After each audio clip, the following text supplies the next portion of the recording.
Orang munafik baca Quran kayak buah itu. Baunya sih enak, cuman rasanya pahit. Ya munafik baca Quran. Syiarnya sih lumayan, daya tariknya hebat, isinya munafik. Nah, paling jelek orang munafik yang gak suka baca Quran. Wa masalul munafiqil ladzi la yaqra'ul Qur'an kamatsalil hanzalah laisa laha rihun wa ta'muha murrun. Orang munafik yang tidak suka baca Quran seperti buah hanzalah, sudah enggak ada baunya, rasanya pahit lagi. Kalau buah pacek kali. Udah baunya kagak ada, kalau dimakan bikin orang celeng.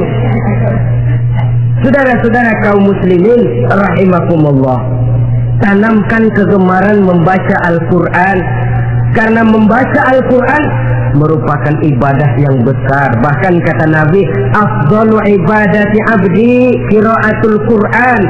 Nilai ibadah yang paling baik dari hambaku adalah ibadah membaca Al-Quran. Dalam sholat pahalanya lebih besar di luar sholat daripada di luar sholat. Dengan wudu pahalanya lebih besar daripada tanpa wudu. Mengerti pahalanya lebih besar daripada tidak mengerti. Tapi tidak mengerti pun jangankan membaca, mendengar saja orang baca Quran dengan baik sudah didoakan untuk mendapat rahmat. Berpahala mendengar bacaan Al-Quran walaupun tidak mengerti. Apalagi membaca sendiri, apalagi mengerti apa yang kita baca, tentu pahala itu akan jauh lebih besar. Ini yang pertama, tanamkan kegemaran membaca Al-Quranul Karim. Yang kedua, dalam hadis tadi, fastazharuhu, man qara'al Qur'ana fastazharuhu, siapa yang membaca Al-Quran kemudian memperhatikannya. Jadi kalau kita mau beriman kepada Al-Quran, setelah menanamkan kegemaran membaca, yang kedua, perhatikan, pahami isinya. Jangan seperti monyet pakai mahkota, ketawa girang, cengengesan, tapi dia tidak tahu arti kebesaran mahkota yang disandangnya itu. Bangga dengan Al-Quran, tapi apa kandungannya kita tidak mengerti. Untuk memahami Al-Quran ini, caranya bagaimana? Tentu mudah saja. Seperti contoh, kalau kita ingin mengerti caranya bikin tahu, jangan bertanya kepada montir mobil. Montir mobil ahli betul urusan mesin, tapi kalau urusan tahu, tanya dong tukang tahu. Untuk mengerti rahasia dan seluk-beluk Al-Quran, kita harus bertanya kepada orang yang memahami seluk-beluk Al-Quran, para ulama, para kiai, para ustadz, yang kita tahu kualitas keilmuannya, kita yakini loyalitas dan integritasnya kepada Islam ini. Kenapa? Ayat-ayat Quran itu elastis. Dia dibawa kemana saja mau. Ditafsirkan menurut kemauan orang bisa. Paling celaka kalau yang belajar tidak punya dasar, yang mengajar punya maksud lain, sesat dan menyesatkan. Yang ngajar punya nafsu ambisi, yang belajar tikus budak, yang memang tidak punya dasar apa-apa. Sekali belajar langsung tafsir. Cara wudhu yang baik saja belum ngerti, cara rukuk dan sujud yang baik saja belum bisa, yang membatalkan sholat apa ndak bisa, ndak ngerti. Sekali langsung, enggak, supaya kita langsung saja belajar langsung Al-Quranul Karim. Tidak jelek, cuma akan lebih baik kalau sebelumnya ada unsur penunjang dari nilai-nilai keilmuan dalam Islam ini. Disinilah perlunya menghidupkan majelis-majelis taklim. Sebab kalau Al-Quran hanya dipahami dan dikutak-kutik menurut maunya rasio saja, kekuatan rasio terbatas. Saya akan khawatir nantinya akan timbul pendapat-pendapat di mana Al-Quran disesuaikan dengan otak. Bukan otak ikuti Quran, tapi Quran disuruh ngikuti otak. Contoh yang dekat saja, kalau saudara ngukur kayu pakai meteran, itu kira-kira meteran ikut kayu apa kayu ikut meteran? Ayo, kira-kira kayu ikut meteran apa meteran ikut kayu? meteran ikut kayu. Bagus.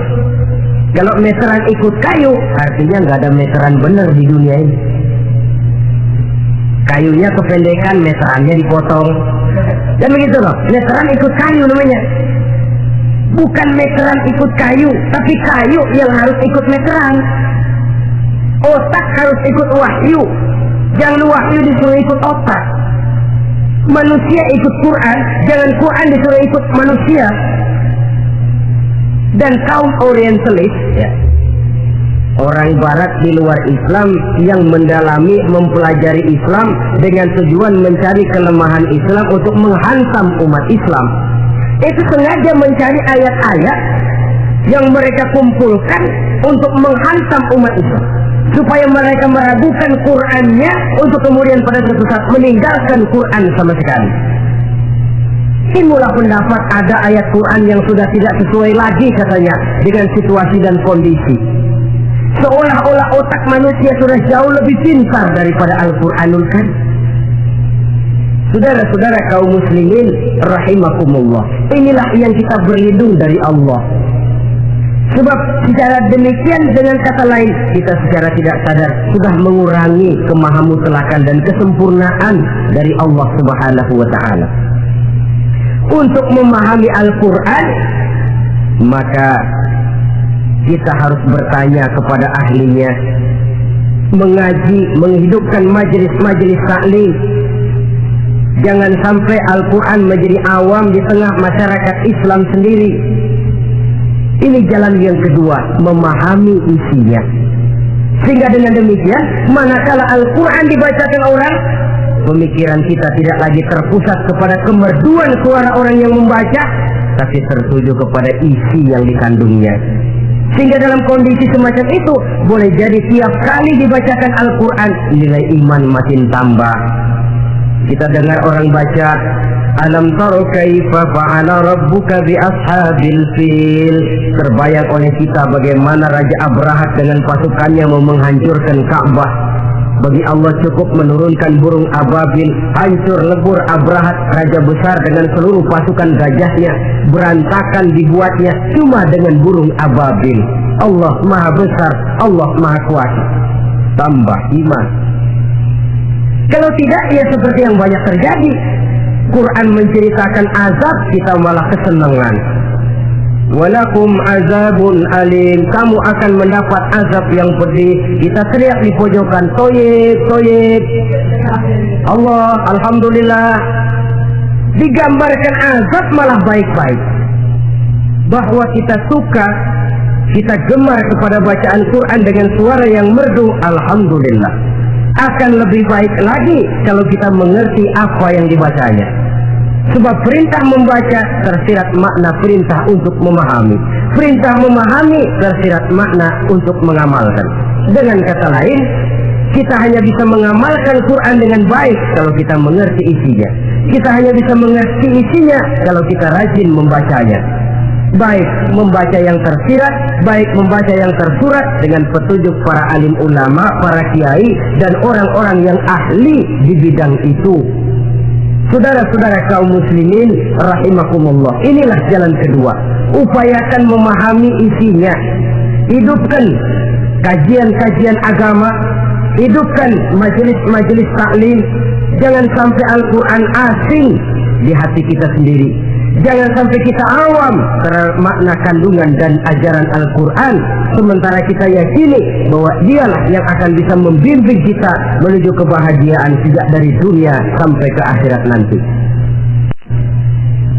Jalan ketiga untuk berimam kepada Al-Quran, setelah menanamkan kegemaran membaca lalu berupaya memahami isinya, yang ketiga adalah mengamalkannya dalam kehidupan sesuai dengan kemampuan yang kita miliki. Quran tidak akan membawa berkah kalau ajaran yang terkandung di dalamnya kita baca, tapi kemudian kita injak-injak dalam praktek kehidupan. Quran mengatakan riba haram, tapi praktek kita dalam hidup malah senang betul kepada riba. Quran mengajarkan jagalah kesatuan persatuan dan ukhuwah Islamiyah. Praktek yang kita lakukan malah centang perenang. malah saling bertolak belakang, malah kadang menjegal kawan seiring, menggunting dalam lipatan, ramai kita dengan kita. Lalu kelemahan pun menjadi kenyataan di mana-mana. Quran sekali lagi tidak akan membawa berkah kalau yang kita baca kita injak-injak.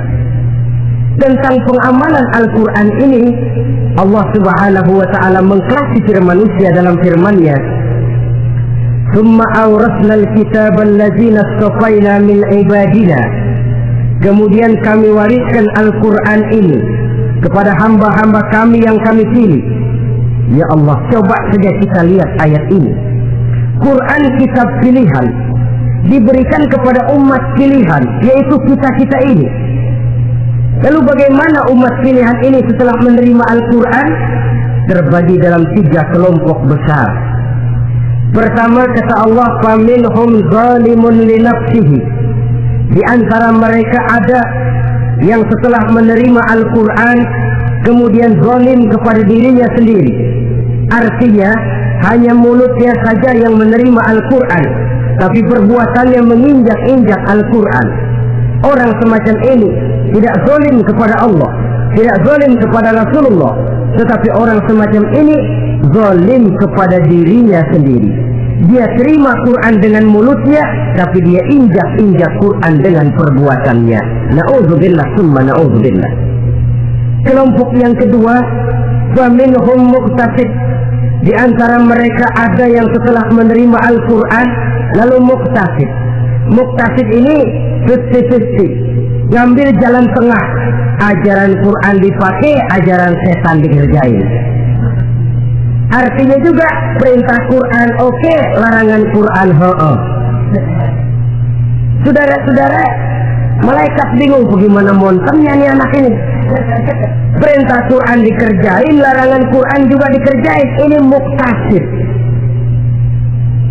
Nah, yang ideal adalah golongan yang ketiga, kata Allah, "Wa minhum sabiqun bil khairati biiznillah." Di antara mereka ada lagi yang setelah menerima Al-Quran lalu berlomba-lomba melaksanakannya, berlomba-lomba mengamalkan kebaikan, dan itu hanya bisa terjadi biiznillah, dengan izin dari Allah. Hidayah, saudara-saudara. Berapa banyak orang yang mengerti Quran tapi hidupnya jauh dari cahaya Quran. Berapa banyak orang yang ahli Quran tapi cahaya Quran tidak menerangi kehidupannya. Berapa banyak orang yang ahli hukum tapi bikin bingung masyarakat dengan fatwanya. Saudara-saudara kaum muslimin, kenapa bisa terjadi? Itu tidak ada hidayah, tidak biiznillah, tidak ada izin dari Allah.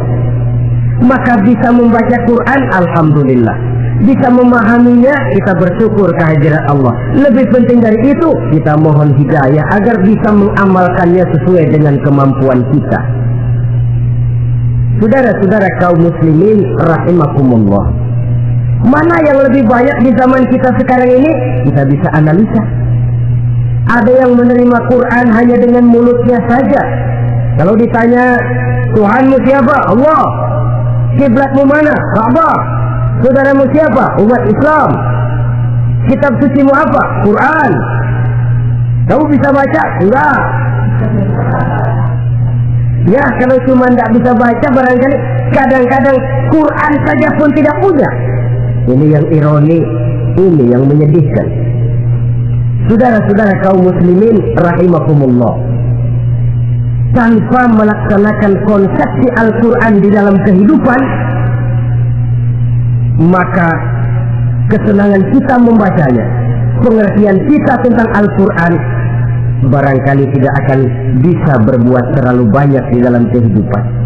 Maka sekarang ini sudah ada terjemahan Quran dalam bahasa Indonesia, dalam bahasa daerah, dalam bahasa Inggris, Belanda, bahkan Jerman, yang masih harus terus dan selalu ditingkatkan terjemahan Quran di dalam kehidupan. Dengan kata lain, kita umat Islam menunggal dengan Quran kita. Jangan cuma jadi kebanggaan Islam tinggi, tidak ada yang lebih tinggi dari Islam. Quran kitab suci tidak ada yang bisa menandinginya. Qurannya, tapi umatnya kadang-kadang kita ini jauh panggang daripada api. Kita bersyukur musabaqah tilawatil Quran dihidupkan dengan biaya bermiliar rupiah, sejak dari tingkat kelurahan, kecamatan, wali kota, provinsi sampai kepada tingkat nasional, untuk menanamkan kegemaran membaca Quran. Setelah itu hendaknya diadakan peningkatan dengan upaya memahaminya, sehingga pada suatu saat boleh kita adakan musabaqah pengamalan Quran. Hadiahnya sudah langsung dari Allah sendiri. Ini yang kita perlu berlomba mengamalkan ajaran Quran. Sabiqun bil khairat, berlomba mengamalkan ajaran-ajaran Al-Quranul Karim. Nah, oleh karena Al-Quran ini dalam bentuknya yang umum kadang-kadang hanya menjelaskan satu persoalan secara global, kita memerlukan tuntunan sunnah dari Rasulullah Shallallahu Alaihi Wasallam. Umpamanya Quran hanya mengajarkan aqimis sholat, dirikan sholat. Caranya bagaimana? Tidak ada cara sholat dalam Quran. Dari mana kita tahu cara sholat? Dari sunnah. Itu sebabnya selain Al-Quran sebagai sumber utama, kita memerlukan sunnah. Bahwa sholat pakai takbiratul ihram di Quran tidak ada. Bahwa sholat pakai tahiyat dalam Quran tidak ada. Jadi kalau orang cuma Quran saja, tidak ada sunnah itu, ya bagaimana kita bisa sholat? Quran cuma mengatakan wa atimul hajja wal umrata lillah, laksanakan haji dan umrah karena Allah. Bagaimana manasik haji? Bagaimana cara sa'i? Bagaimana cara wukuf? Bagaimana cara melontar? Tidak ada dalam Quran. Yang memuat itu tidak lain sunnah. Untuk memahami Quran dan sunnah ini, kita memerlukan orang yang menguasai Quran dan sunnah. Oleh karena itu kita perlu petunjuk kepada para ulama. Itu sebabnya Quran sendiri mengatakan, wa in tanaza'tum fi syai'in farudduhu ila Allahi wa rasulih. Apabila kamu berbeda pendapat tentang suatu persoalan, kembalikan kepada Allah dan Rasulnya. Kembalikan kepada Allah artinya kembalikan kepada Quran. Kembalikan kepada Rasul maksudnya kembalikan kepada sunnah. Siapa yang mengerti Quran dan sunnah? Para ulama yang kualitas ilmunya kita yakini, loyalitas dan kredibilitas serta integritas keislamannya bisa menjadi panutan.